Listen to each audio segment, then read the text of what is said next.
Olá e bem-vindos a mais uma entrevista do ECO. O nosso convidado de hoje é Caetano de Bragança, da JLL. Obrigada por ter aceitado o nosso convite. Desde que a pandemia aconteceu, que o teletrabalho teve um boom. Entretanto, também o regime híbrido tem conquistado imenso terreno. De que forma é que esses novos modelos de trabalho mudaram a forma como as empresas veem os escritórios e os próprios trabalhadores veem os lugares de trabalho? Muito obrigado, Isabel, antes de mais, por este convite. Realmente, com a pandemia, que levou a que de um dia para o outro todas as empresas tivessem que se reorganizar de forma remota, houve uma aceleração em algo que já existia. Nós já tínhamos a possibilidade de trabalhar desde casa, já tínhamos a tecnologia que o permitia fazer, mas ainda não tínhamos essa cultura, esse hábito. Aliás, antes da pandemia, e em Portugal particularmente, trabalhar de casa era o privilégio de poucos. Por isso, normalmente quem trabalhava de casa eram pessoas em posições mais sénior, que tinham maturidade e que podiam então, às vezes quase como prémio, estar parte da semana em casa. O que era uma obrigação de muitos, ou o que era um privilégio de poucos, passa de repente a ser uma obrigação de muitos. Mas nós já tínhamos a tecnologia, houve um esforço imenso na altura, e com a adrenalina que existiu foi possível, às vezes numa semana, empresas com milhares de pessoas ficarem completamente remotas, e parece que tudo correu razoavelmente bem. Passado este tempo, há uma percepção que estas metodologias de trabalho híbridas, por isso, em que há uma percentagem de tempo passado no escritório e uma percentagem passada em casa, estão para ficar e que foram muito bem aceites. Nós sabemos que em Portugal, 9 em cada 10 empresas, neste momento, têm ou oferece esta possibilidade das pessoas estarem, em parte, a trabalhar desde casa. E também sabemos que em Portugal, cerca de 60% das empresas pede às pessoas, umas pedem, outras obrigam, a que as pessoas estejam no mínimo 2 dias por semana. Há dados muito interessantes que temos vindo a recolher e que nos mostram a importância destas novas formas de trabalhar. O primeiro que temos é que, ao escutando colaboradores de cerca de 200 empresas, 37% nos disse que recusaria uma oferta de trabalho numa empresa que não tivesse estas políticas de trabalho flexíveis. E ao mesmo tempo percebemos, para responder à sua pergunta, que 60% das empresas em Portugal, destas 200 grandes empresas, pensa que nos próximos 5 anos vai ter que se relocalizar ou que mudar o layout dos seus escritórios exatamente para acomodar estas novas formas de trabalhar. Por isso, estas novas formas de trabalhar, que são muito caracterizadas pelo modelo híbrido, por isso, um tempo em casa e um tempo no escritório, estão a ter um impacto efetivo nos escritórios, e o escritório tem um papel cada vez mais importante, nomeadamente no fator colaboração. Uma das consequências das pessoas estarem em casa é que, naturalmente, não estão juntas. Há menos cultura. Sim, apesar da cultura, e a cultura é dos pontos mais difíceis e sensíveis de se tratar no tipo de trabalhos que nós fazemos na JLL com empresas grandes. A cultura é a preocupação número 1 dos líderes das empresas relativamente aos novos modelos de trabalho. Sempre que falamos com boards de empresas, dizem-nos: atenção, estamos a perder cultura, porque a cultura no pós-pandemia preserva-se, porque passa muito pouco tempo, mas a cultura é algo que se constrói de várias formas, mas muito com tempo e com pessoas a estarem juntas. Certo. A partir do momento em que começam a sair pessoas da empresa e entrar outras, há uma perda de cultura que pode ser muito acelerada. Os trabalhos que fazemos e os escritórios que tentamos projetar têm muitas vezes a função de, trazendo as pessoas menos tempo para o escritório, que o escritório seja uma experiência de tal maneira imersiva que as pessoas consigam em 2, 3 dias estar umas com as outras e beberem da cultura da empresa de forma a compensar o tempo que não estão. Em termos práticos, como é que o escritório pode possibilitar esse sucesso do regime híbrido e do teletrabalho? O escritório está-se a tornar, primeiro, num espaço mais colaborativo. O que é que o regime híbrido permite? O regime híbrido permite que o regime híbrido obriga a que toda a gente tenha um computador portátil, a que toda a gente consiga trabalhar desde casa. E o escritório muda muito a partir do momento em que todas as pessoas têm dispositivos móveis, porque o escritório durante anos foi organizado pelo facto dos computadores serem fixos.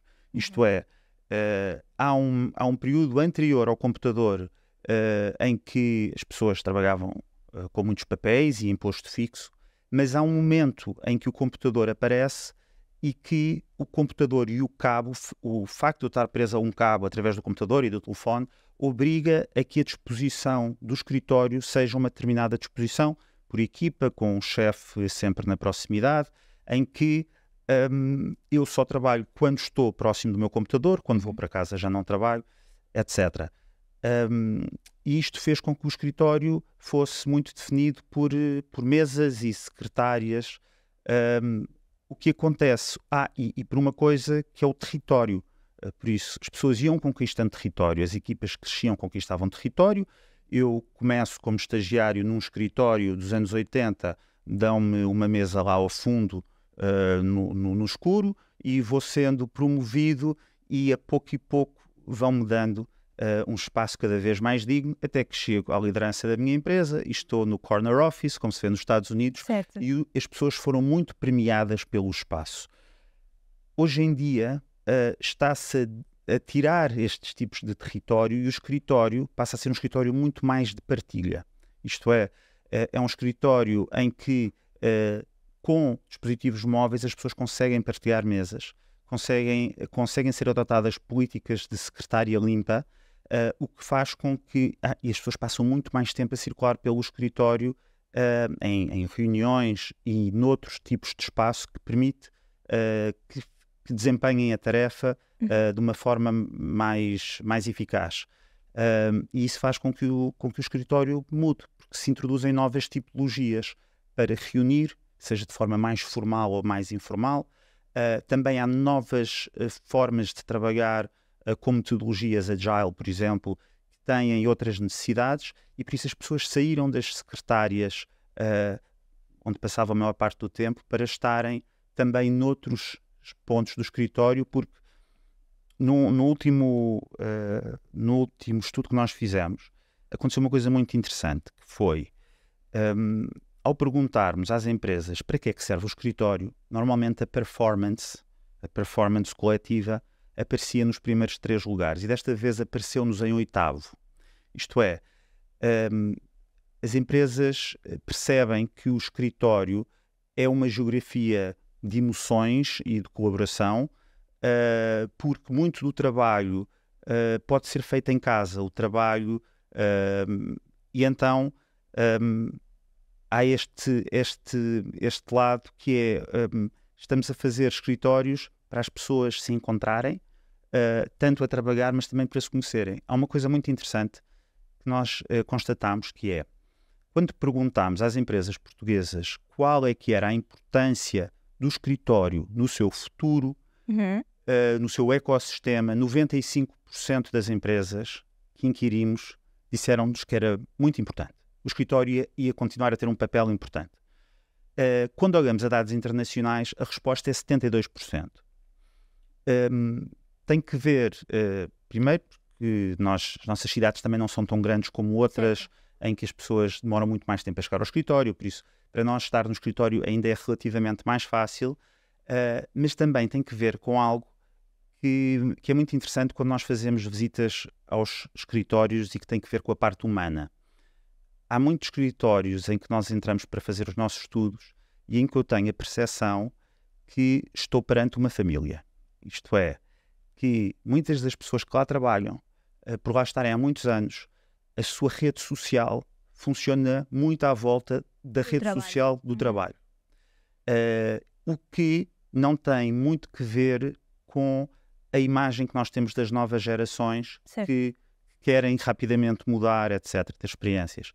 E por isso, o escritório, e do ponto de vista da cultura, serve muito como também um organizador de redes sociais para muitas pessoas. Eu às vezes tenho a impressão que se for a abrir a gaveta de de alguém com quem estamos a trabalhar, vou ver lá a fotografia de um casamento onde vão estar todas as pessoas que estão naquela sala. Porque realmente há um lado que é muito importante, que tem que ver com as relações e que se pode construir nos escritórios e que se viu numa geração em que estava muito agarrada ao escritório, ao computador, certo, e por aí fora. Falou em secretárias limpas, em escritórios mais flexíveis. Com o advento do teletrabalho, do regime híbrido, falou-se muito do fim dos grandes escritórios, mesmo em termos de espaço e de dimensão. É essa a percepção que tem, que os escritórios grandes estão a chegar ao fim? Não. Então? Não tenho essa percepção, até porque a percepção que eu tenho é que cada vez vamos ter mais modelos de escritórios, uns maiores, outros mais pequenos. Porquê é que os ditos escritórios grandes são tão importantes para as empresas? Os escritórios vão existir na medida em que sejam importantes para o desempenho das empresas. Isto é, os escritórios não são espaços de função, é aquela ideia, ninguém precisa ir ao escritório, no sentido em que para funcionarmos, nós todos conseguimos funcionar de casa, como funcionámos na pandemia. Portanto, o escritório é nesta altura um opcional, mas é um opcional em que as pessoas veem imensas vantagens e por isso é que querem continuar, e por isso é que 95% das empresas portuguesas nos dizem que o escritório vai continuar a ser central. Porquê é que não vai acabar? Porque nós acreditamos que a colaboração presencial no escritório é um enorme acelerador de processos dentro das empresas. E, portanto, o escritório continua a servir como uma ferramenta que ajuda as empresas a terem uma vantagem face às outras. E, aliás, para mim, este é o calcanhar daqueles das metodologias híbridas e do tempo que as pessoas passam em casa. E que tem vindo a ser já bastante discutido. Se provar que uma empresa que passa mais tempo no escritório acaba por ter uma vantagem competitiva face a outra igual que não o faz, porque as pessoas colaboram mais, certo, ao colaborarem mais, têm uma capacidade de inovação mais rápida, porque existem menos barreiras ao trabalho. Se isso se provar, então o escritório tem muitas pernas para andar. No sentido em que o que se viu, por exemplo... Mas também há quem diga que as pessoas são mais produtivas em casa. Sim, e as próprias pessoas dizem isso. Os dados que nós temos mostram que 66% dos colaboradores acreditam que são mais, não diria que são mais produtivos em casa, mas que são mais produtivos em metodologias híbridas. Certo. Mas ainda assim acredita na vantagem competitiva do escritório? Sim, a longo prazo sim. E aliás, esta receita foi uma receita já muito testada anteriormente à pandemia. Nós damos sempre o caso da Google. Porquê é que a Google tem escritórios tão fora da caixa? Porque eles querem oferecer uma experiência que permita que as pessoas se conheçam de forma acelerada. Isto é, eu não tenho um escorrega porque é divertido, mas se eu deixo um escorrega e jogo ping-pong com um colega que nunca vi... É a cultura outra vez. É a cultura, mas eu se calhar vou perceber o que é que ele faz e vou amanhã, quando precisar de alguma coisa, certo, chegar àquele colega mais rapidamente. E isso é uma vantagem para as empresas. E, portanto, o escritório é utilizado como um acelerador.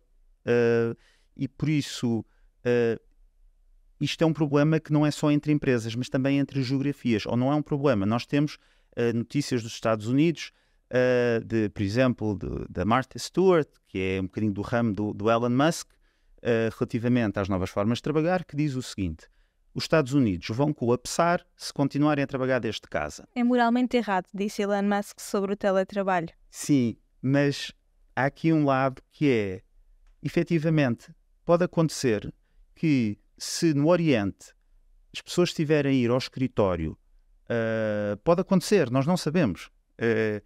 E enquanto no Ocidente as pessoas estão mais tempo em casa, pode ser que isso gere uma perda competitiva. Porque pode ser que o estar em casa não seja compatível com a velocidade a que certas empresas querem funcionar. E, portanto, o Elon Musk, que diz o Elon Musk chega ao Twitter depois de o anterior CEO ter dito que as pessoas poderiam trabalhar de casa de forma permanente. O anterior CEO diz isto em março, e em setembro, quando o Elon Musk compra a empresa, diz às pessoas que podem trabalhar desde casa desde que passem 40 horas por semana na empresa.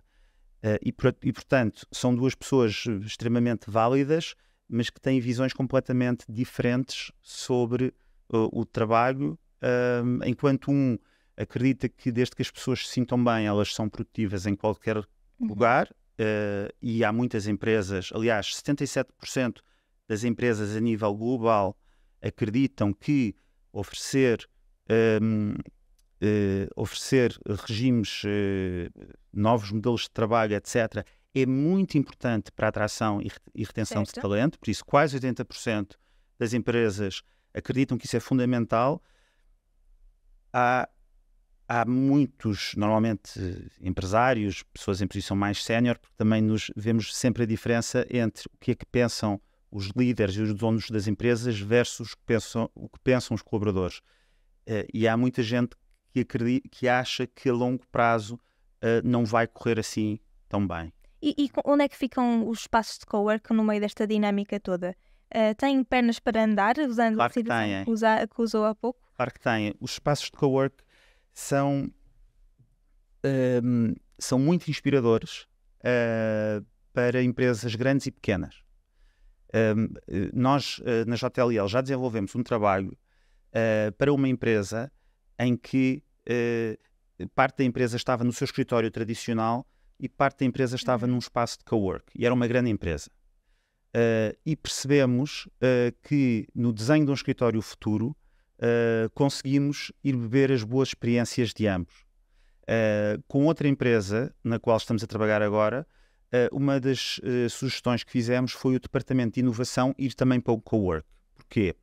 Porque os coworkings têm uma cultura muito própria, e enquanto eu na minha empresa estou só exposto aos meus processos, à minha cultura, etc., o coworking é uma cultura plug and play. Por isso, eu chego, o próprio coworking já tem um espaço e muitas vezes dinâmicas e eventos, mas o que o coworking faz é que eu consiga aprender com outros. Eu vejo outras pessoas a trabalhar. Por isso, mais propício à inovação. Sim, e portanto, o coworking é importante para empresas pequenas, porque é uma forma rápida de ter acesso a um espaço de trabalho completamente equipado, porque as empresas não querem perder muito tempo com os seus espaços de trabalho, por isso uma solução rápida, partilhada, faz muito sentido, mas para empresas grandes, que precisam muitas vezes de flexibilidade, e o espaço não é elástico, e no mundo do imobiliário as coisas demoram tempo, os ciclos no imobiliário não são tão rápidos como os ciclos que estamos a viver e que as empresas vivem, e portanto o coworking oferece a possibilidade das pessoas conseguirem expandir-se para esses espaços, mas também oferece a possibilidade de se aprender muito, olhando ao que as outras empresas estão a fazer. Estamos mesmo a terminar. Em poucas palavras, como é que vê o escritório do futuro? Tudo somado desta conversa. O escritório do futuro tem que ter, na minha opinião, 3 elementos essenciais. O primeiro tem que ver com a parte da sustentabilidade.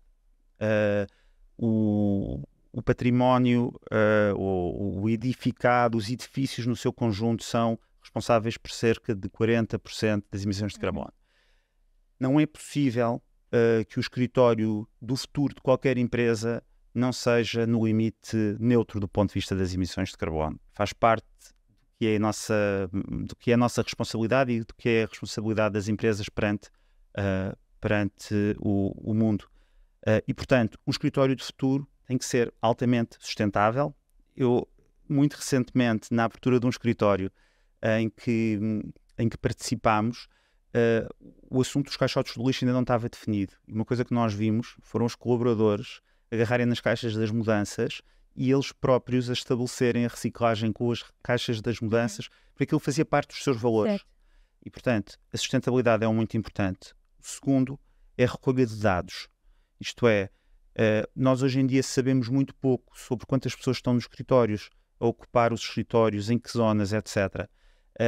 Nós estimamos que apenas 13% das empresas façam uma recolha regular dos dados. Isto vai ser muito importante porque nós vamos ter muita dificuldade em construir mais espaços de trabalho no futuro, mas vamos ter muita facilidade em conseguir fazer uma melhor gestão desde que façamos a recolha destes dados. Isso é muito importante para um escritório de futuro. Mas talvez o mais importante é que têm de ser escritórios muito mais humanizados, muito mais focados nas relações, na tal aceleração da construção de uma cultura coletiva, e por isso têm que ter espaços de grande qualidade. Não precisam de ser espaços maiores, mas têm que ter muita qualidade e fazer com que as pessoas estejam bem, e têm que sempre apoiar a empresa a ser mais competitiva. E, portanto, um espaço futuro não será seguramente um espaço de função, mas será muito mais um espaço que contribui para a cultura de empresa e para que o colaborador possa, de forma rápida e imersiva, conhecer o que é que está a fazer, estar com os seus colegas com muita qualidade e, se manterem todas estas novas formas de trabalhar, ter num curto espaço de tempo uma experiência que vale pelo que ele tinha de antes durante uma semana. Muito bem, muito obrigada. Obrigado, Isabel. Até à próxima.